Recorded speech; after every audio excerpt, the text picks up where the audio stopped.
Hello friends, जैसा कि आप जान रहे हैं 7 तारीख से जातिगत जनगणना शुरू हो रही है।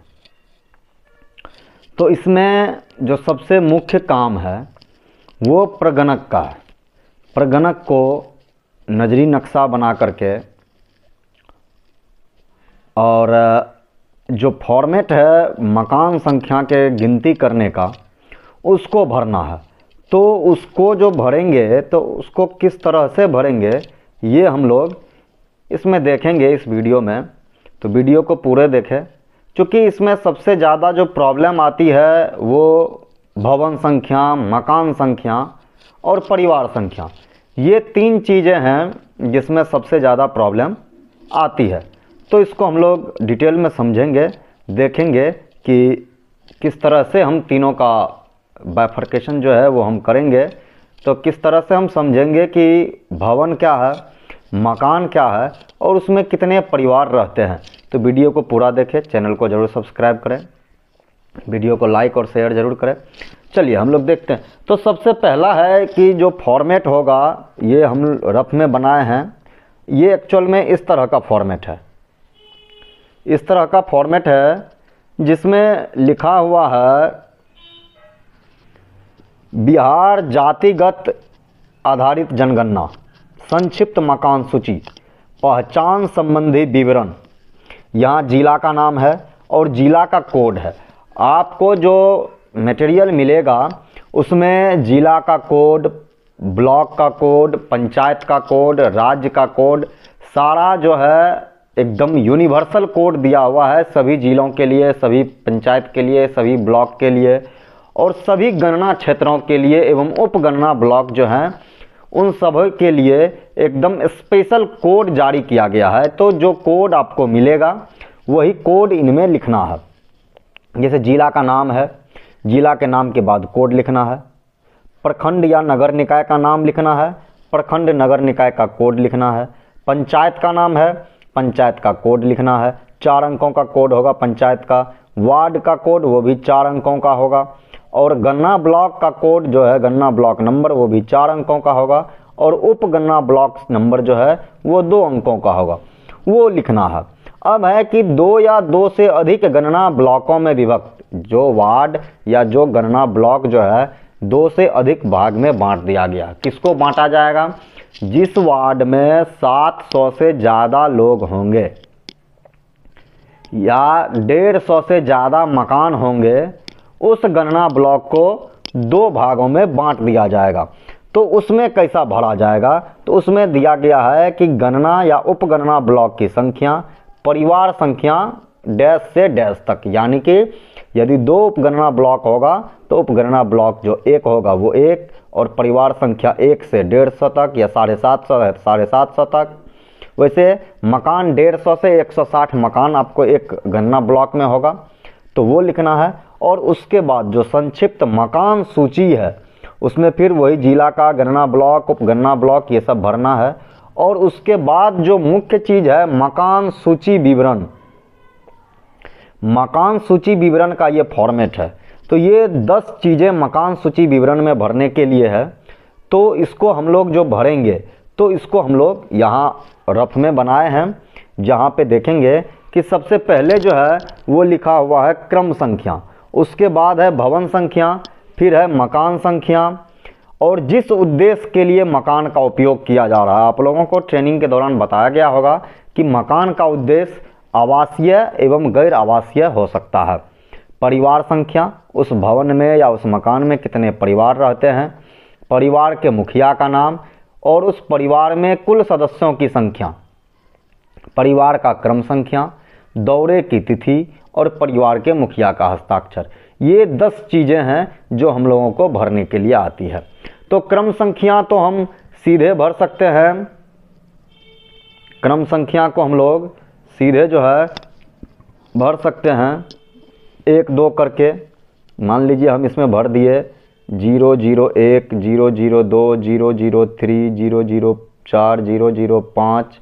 ये किस तरह से लिखना है इसके लिए भी एक फॉर्मेट दिया गया है कि आपको उसमें किस तरह से लिखना है, 1 कैसे लिखना है, 2 कैसे लिखना है, 3 कैसे लिखना है, इसका एक फॉर्मेट दिया गया है जिसके बारे में कहा है कि आप उस पर अभ्यास कर लीजिए और उसके बाद भरिए।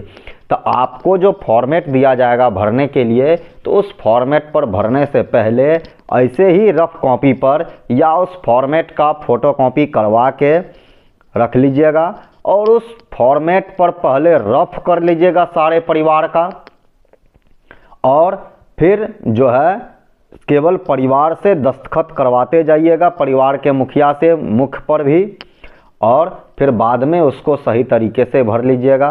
या यदि बेहतर है तो आप साथ भी भरते जा सकते हैं यदि गलती होने की संभावना कम हो तो, क्योंकि कोशिश करना यह है कि गलती कम से कम हो।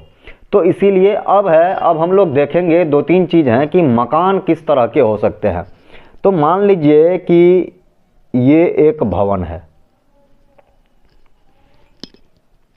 ये एक भवन है और इस भवन में मतलब जो बिल्डिंग है उस भवन में एक ही मकान है, एक बाउंड्री वॉल से घिरा हुआ क्षेत्र है जिसको हम लोग भवन मान लेंगे। ये चारों तरफ से बाउंड्री हो गया और उसमें एक भवन है, एक मकान है जिसमें परिवार रहता है।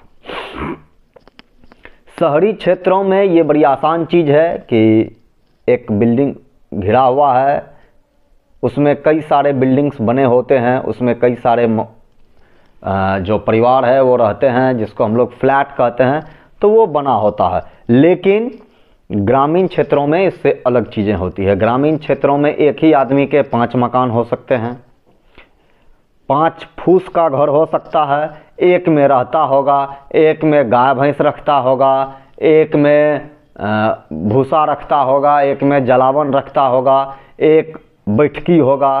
तो अलग अलग चीज़ें ग्रामीण क्षेत्रों में हमको देखने को मिलेंगी। तो जिस घर में वो आदमी रहता है उसके अलावे जो भी घर होंगे, चाहे वो गाय भैंस का घर हो, चाहे वो बैठकी हो, चाहे भूसा रखने का हो, चाहे जलावन रखने का हो, वो सब गैर आवासीय की श्रेणी में हम उसको लिखेंगे। लिखना सबको है। एक परिवार का 5 मकान है, 5 घर है फूस का, तो उसका भवन संख्या जो है सेम होगा, लेकिन उसमें जो मकान संख्या देंगे तो चूंकि 5 घर है तो पांचों का अलग अलग मकान संख्या देंगे और जिसमें रहता है उसको आवासीय घोषित करेंगे और बाकी जो भूसखार है, बैठकी है, वो सब गैर आवासीय में आएगा। तो मान लीजिए कि एक भवन में एक ही मकान है, तो उस मकान में क्या होगा, एक ही परिवार रह रहा है। इस मकान में एक ही परिवार है, तो भवन भी एक, तो भवन का संख्या हो गया 1, मकान का संख्या हो गया 001 और परिवार एक रह रहा है तो परिवार 1 होगा। तो अब इसको जब हमको लिखना होगा इस तरह के सिचुएशन में, तो हम इसको लिखेंगे कैसे। अब देखिए इसको कैसे लिखेंगे हम लोग। इसको लिखेंगे यहां पर भवन संख्या 001, मकान संख्या 001, जिस उद्देश्य के लिए उपयोग किया जा रहा है वहां आवासीय लिख देंगे क्योंकि उसमें परिवार रहता है। परिवार संख्या 01, चूँकि एक ही परिवार रहता है। मान लीजिए परिवार के मुखिया का नाम हो गया मोहन, तो हम मोहन लिख देंगे। परिवार में कुल सदस्यों की संख्या 5 है तो 5 लिख देंगे। परिवार का क्रम संख्या 1 लिख देंगे। दौरे की तिथि मान लीजिए 7 तारीख को जा रहे हैं तो 7 जनवरी 23 लिख देंगे और परिवार का हस्ताक्षर करवा लेंगे। ठीक, एक कंडीशन इस तरह के मकान का होगा। दूसरा मकान किस तरह का हो सकता है, मान लीजिए कि ये भवन है, इसका नंबर हो जाएगा 002, भवन का तो बढ़ते जाएगा हम जब सीरियली करते जाएंगे। तो अब इस बाउंड्री के अंदर 3 मकान है, यानी कि 3 भाई रहते हैं। अब हम कैसे जानेंगे कि 3 मकान है, हमको मकान देखने के लिए ये देखना होगा कि उसको निकलने का रास्ता कितना है। चूँकि जब अलग अलग मकान है तो उसके निकलने का रास्ता भी अलग अलग होना चाहिए, घर से बाहर आने का रास्ता अलग अलग होना चाहिए। तो मान लीजिए ये 3 मकान हुआ, भवन संख्या 2 होगा, तो यहाँ एक हम दे चुके हैं मकान संख्या, तो इसका मकान संख्या हो जाएगा 002, 003 और 004। सब में अलग अलग परिवार रह रहा है, परिवार का नंबर अलग अलग होगा। तो यहाँ हम लिख सकते हैं, अब इसको जब लिखना होगा तो हम लिखेंगे भवन संख्या 002, मकान संख्या 002, 003 और 004। भवन संख्या सब में यहाँ सेम होगा, यानी कि एक ही भवन में 3 मकान है। यदि सभी आवासीय है तो आवासीय लिख देंगे, और यहाँ भी आवासीय लिख देंगे। परिवार की संख्या, इसमें भी एक परिवार रह रहा है, इसमें भी एक परिवार रह रहा है और इसमें भी एक परिवार रह रहा है। ये अलग अलग मकान में एक एक परिवार रह रहा है। परिवार के मुखिया का नाम, अब कैसे समझेंगे कितना परिवार रह रहा है। परिवार का मतलब पति पत्नी नहीं होगा, परिवार का मतलब होगा कि उस घर में कितना चूल्हा जलता है। अब यहाँ मान लीजिए इसका सोहन है तो हम सोहन लिख देंगे, यहाँ राम है तो राम लिख देंगे, कृष्ण है तो कृष्ण लिख देंगे। इसके परिवार में यदि 4 सदस्य है तो 4, 3 तो 3, 8 तो 8। परिवार संख्या हो जाएगा 2, परिवार संख्या 3, परिवार संख्या 4।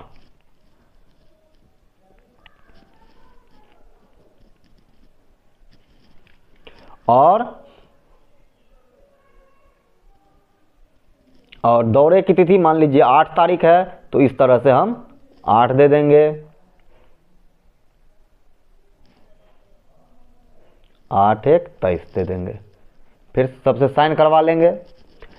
और तीसरा कंडीशन आ सकता है कि एक ही भवन है, इस भवन में एक ही मकान है जो आवासीय है, बाकी बना हुआ जो है वो इस तरह से इतने मकान या फूस का घर वो बना हुआ है। तो इसका भवन संख्या हो जाएगा 003। नंबरिंग हम देंगे तो 005, 006, 007, 008 और 009 देंगे। तो अब क्या है कि इस तरह से इसमें ये आवासीय है जिसमें रह रहा है और ये सब गैर आवासीय है। तो इसको जब हमको लिखना है तो हम लिखेंगे भवन संख्या 003, सब में 003 ही होगा। इसका मकान संख्या 005, 006, 007, 008 और 009। इसमें 5 जो है वह गैर आवासीय है तो हम लिख देंगे गैर आवासीय। परिवार संख्या 0, परिवार के मुखिया का नाम कुछ नहीं, परिवार में कुल सदस्य कुछ नहीं, क्रम संख्या कुछ नहीं, दौरे की तिथि हम जरूर लिखेंगे, यहाँ कोई साइन नहीं होगा। इसके बाद हम आते हैं छठा पर। छठा जो है वो आवासीय था तो हम आवासीय लिखेंगे। परिवार संख्या जो है, परिवार संख्या इसमें यदि 3 परिवार रह रहे हैं, 3 चूल्हा जल रहा है लेकिन एक ही में रह रहा है तो हम लिखेंगे कि परिवार की संख्या जो है वो 3 होगी। परिवार का मुखिया जो सबसे बुजुर्ग होगा, यदि एक ही परिवार मकान में रह रहा है, 3 परिवार, 3 चूल्हा जल रहा है अलग अलग लेकिन रूम एक ही है बिल्डिंग, तो हम यहाँ लिख देंगे परिवार का जो मुखिया होगा, मान लीजिए मदन है तो मदन लिख दिए। परिवार में कुल सदस्यों की संख्या, चूँकि परिवार की संख्या 3 परिवार है, 3 चूल्हा जल रहा है तो कुल परिवार यदि 12 आदमी है तो 12। परिवार का क्रम संख्या जो है वह 5 होगा, तारीख दे देंगे। और फिर सब गैर आवासीय है तो हम गैर आवासीय कर देंगे। इस तरह से हमको जो प्रगणक का फॉर्मेट है उसको हमको भरना है। तो इस तरह से सबको सही सही पहले रफ में भर करके फिर फॉर्मेट में भरना है। तो इसीलिए भवन संख्या, मकान संख्या ये दो अलग अलग चीज़ है। एक भवन में कई मकान हो सकते हैं, या हम कह सकते हैं कि एक आदमी का जो बेढ़ी से घेरा हुआ होता है या जो बाउंड्री होता है उसके अंदर जितने भी फूस का घर बना हुआ है उसको हम मकान संख्या में रखेंगे। और एक जो आदमी का पूरा ज़मीन है, मान लीजिए 1 कट्ठा में 5 घर बना हुआ है, तो 1 कट्ठा का जो बाउंड्री है वो एक भवन संख्या होगा। जबकि जो उसमें 5 मकान है, 5 फूस का घर है, तो वह 5 मकान होगा। धन्यवाद।